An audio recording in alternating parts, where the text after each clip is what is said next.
सन 1800 ये वो दौर था जब देश में मराठा और मुगल सल्तनत बिखर रही थी और अंग्रेज भारत में अपनी जड़ों को मजबूत कर चुके थे। ये वो दौर था जब अफगानिस्तान से लेकर म्यांमार तक एशिया के सबसे बड़े हिस्से में सिर्फ भारत ही भारत हुआ करता था। ये वो दौर था जब भारत की आबादी सिर्फ 17 करोड़ थी, जिनमें से करीब 10% पुरुष और 1% महिलाएं ही पढ़ी लिखी हुआ करती थीं। शायद इसी वजह से मीलों दूर से आए अंग्रेजों ने भारत पर कब्जा जमा लिया था। ईस्ट इंडिया कंपनी की सरकार ने गरीबों और किसानों का शोषण शुरू कर दिया था और सोने की चिड़िया कहे जाने वाले भारत को लूटने में कोई कसर नहीं छोड़ी थी। लेकिन क्या आपने कभी सोचा है उस दौर में आम भारतीयों की जिंदगी आखिर कैसे हुआ करती थी? उनका रहन सहन और पहनावा कैसा होता था? उस दौर के भारतीय लोग क्या काम किया करते थे और कैसे अंग्रेजों ने भारत के महान साम्राज्यों की हुकूमत को अपने कब्जे में लिया था?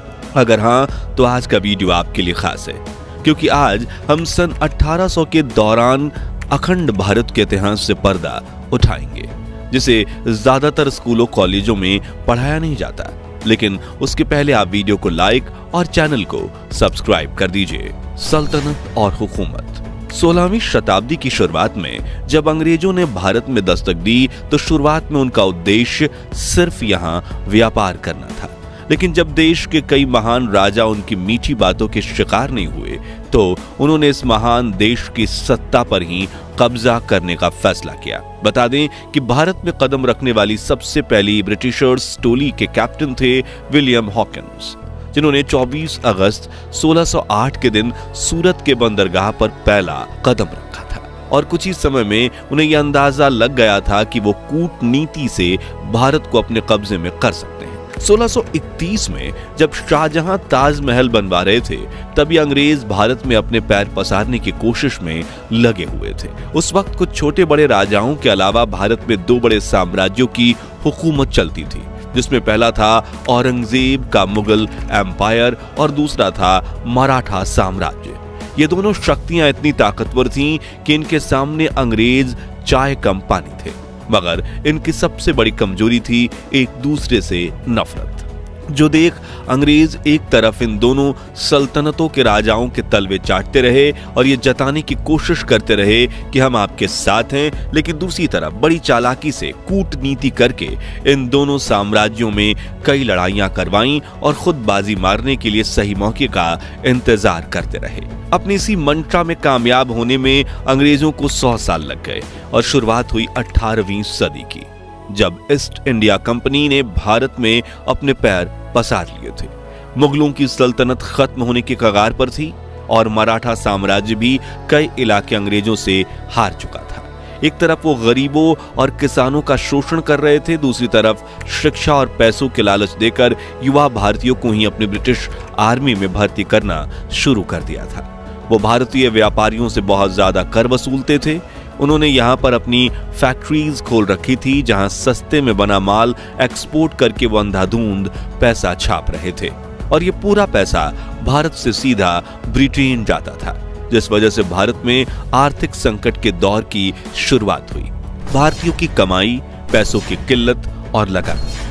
आपने ये कहावत तो सुनी होगी कि मेरी जरूरतें कम है इसलिए मेरे जमीर में दम है, जो 1800 के दौर में 90% भारतीयों के लिए सही साबित होती है। हालांकि हमारे भारतीय समाज में मौका परस्त लोगों का वजूद हमेशा से बना रहा है। उस वक्त भी कुछ मौका परस्त लोग ऐसे थे जो अंग्रेजों के तलवे चाटकर अधिक कमाई किया करते थे, जबकि आम भारतीय अपनी सभी जरूरतें पूरी तक नहीं कर पाते थे। एक तरफ जमींदार किसानों को कर्जा देकर ज्यादा ब्याज लेकर उन्हें लूटा किया करते थे, वहीं दूसरी तरफ किसान बाढ़, सूखे जैसी समस्याओं का सामना करते थे और अंग्रेजों द्वारा लगाया गया जानलेवा लगान तो किसानों की कमर ही तोड़ देता था। वही जो लोग खेती नहीं करते थे उनमें से कुछ छोटा मोटा व्यापार करते थे, जिन्हें अंग्रेज टैक्स और हफ्ता वसूली करके लूटने से बाज नहीं आते थे, जबकि कुछ लोग मजबूरी में चंद पैसों के लिए अंग्रेजों की फैक्ट्रीज में 16-16 घंटे काम किया करते। गांव का व्यापार। उस दौर के भारत की एक चीज बहुत अच्छी थी, वो है बार्टर सिस्टम, यानी सामान के बदले सामान देना। इसका इस्तेमाल भारत में ज्यादातर गांव में किया जाता था। गांव में अगर कोई एक आदमी चावल उगाता था तो वो दूसरे आदमी से चावल के बदले गेहूं लेता था। जो आदमी सब्जी उगाता था उन सब्जियों के बदले चावल और गेहूं ले लेता था। जैसे कि 1 किलो धान के सामने 4 किलो शक्कर, पूरे महीने के अनाज के सामने पूरे महीने की सब्जियां और 5 किलो गेहूं के बदले 5 किलो दाल। इससे फायदा यह होता था कि खाने पीने की हर चीज गांव में मिल जाती थी और इसके लिए पैसे चुकाने की जरूरत भी नहीं थी। इसलिए गांव में पैसे का चलन बहुत कम था। इसके साथ आज भी अगर आप भारत के कुछ गांवों में जाएंगे तो वहां पर अदला बदली की प्रथा मिलेगी जो बहुत अच्छी है। पहनावा दोस्तों, आज के मॉडर्न भारत में जहां हर तरफ पश्चिमी सभ्यता यानी वेस्टर्न कल्चर का असर दिखाई देता है, लोग jeans, shirt, T shirt, top और सूट पहने नजर आते हैं, लेकिन एक समय था जब भारतीयों का अपना अलग ही देसी पहनावा हुआ करता था। पुरुष सादी धोती और गमछा पहनते थे, औरतें साड़ी पहनती थीं और छोटे बच्चे ज्यादातर निक्कर में खेलते कूदते नजर आते थे। कुछ लोग धोती और कुर्ता पहनते थे, जबकि कुछ बड़े जमींदार ही अंग्रेजी पहनावा यानी जीन्स और शर्ट पहनते थे। भारत की यही सादगी और विविधता उन्हें अंग्रेजों से खास बनाती थी। यहाँ तक कि आज भी राजस्थान और उत्तर प्रदेश में रहने वाले कुछ बड़े बुजुर्ग उस वक्त का सादा पहनावा पहनते हुए देखे जा सकते हैं। लेकिन हम में से ज्यादातर युवाओं को आज लुंगी पहनना नहीं आता, जो थोड़ा निराशाजनक जरूर है। व्यवहार, रहन सहन और काम धंधा। आज इंसान चांद पर पहुंच गए, मंगल ग्रह पर रोवर भेज चुके हैं और फिर आर्टिफिशियल इंटेलिजेंस ने दुनिया को बदल कर रख दिया। लेकिन सन 1800 के आसपास भारत में टेक्नोलॉजी का कोई नामो निशान नहीं था, लेकिन हर भारतीय का जीवन सुकून से भरा था। बात करने के लिए तार से जुड़ा टेलीफोन तक नहीं था, लेकिन दिल से दिल का कनेक्शन मजबूत था। रिश्तेदारों से महीनों और कई सालों तक मिलना मुश्किल था, लेकिन मन में इज्जत और लगाव जरा भी कम नहीं था। घास फूस और मिट्टी से बने घर ही कच्चे थे, लेकिन लोगों के दिल बड़े सच्चे थे। यातायात के सिर्फ बैलगाड़ी साधन थी, लेकिन लोगों के शरीर में बहुत फुर्ती थी। जेब में पैसों की फूटी कौड़ी ना हो, इसलिए चेहरे पर शिकन नहीं थी।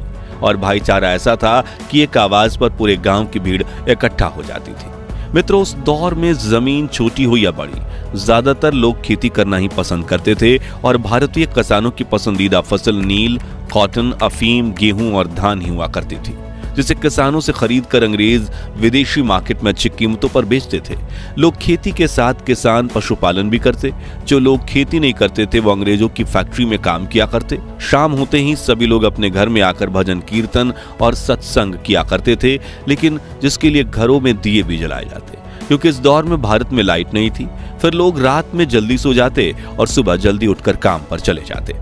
18वीं सदी के लोग बुजुर्गों का बहुत मान सम्मान करते थे और घर से लेकर गांव में वही होता था जो बड़े बुजुर्ग कहते थे। हालांकि वो एक सा दौर था जब भारत में सबसे ज्यादा जातीय भेदभाव होता था।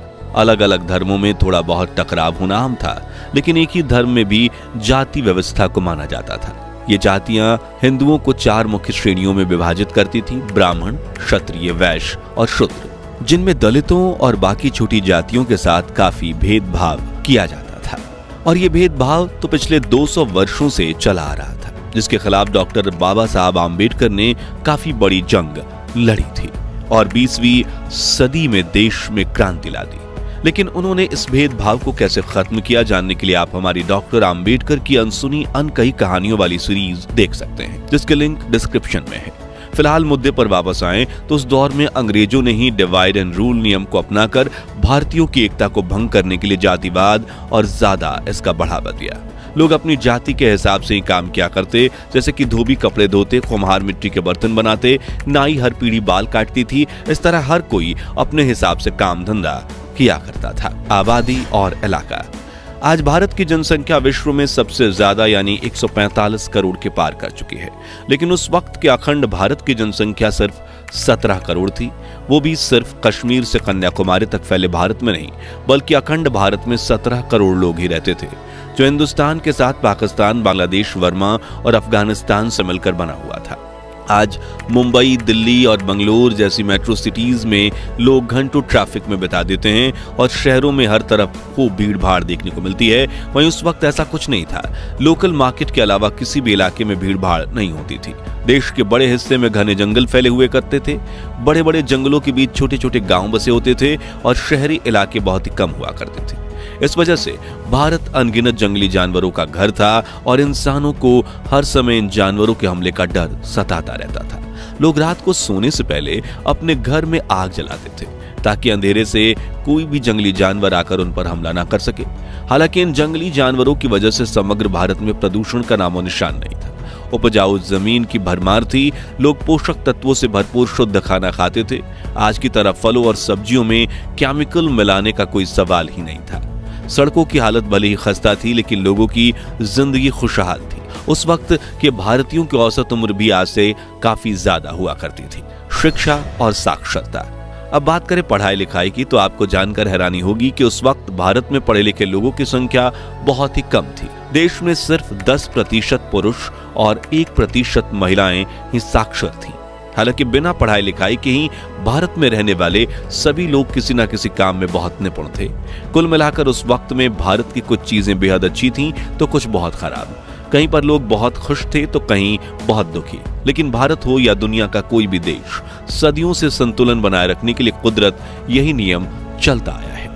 तो मित्रों, अगर आपको भी अखंड भारत के महान इतिहास पर गर्व है तो कमेंट बॉक्स में हमारे देश की तारीफ में 2 बोल जरूर लिखिए और ये भी बताइए कि उस दौर की वो खासियतें जो आज का मॉडर्न जमाना मिस कर रहा है, हमारी ये पेशकश पसंद आई हो तो वीडियो को लाइक और शेयर करके 11,000 लाइक्स के लक्ष्य को हासिल करने में हमारी मदद कीजिए।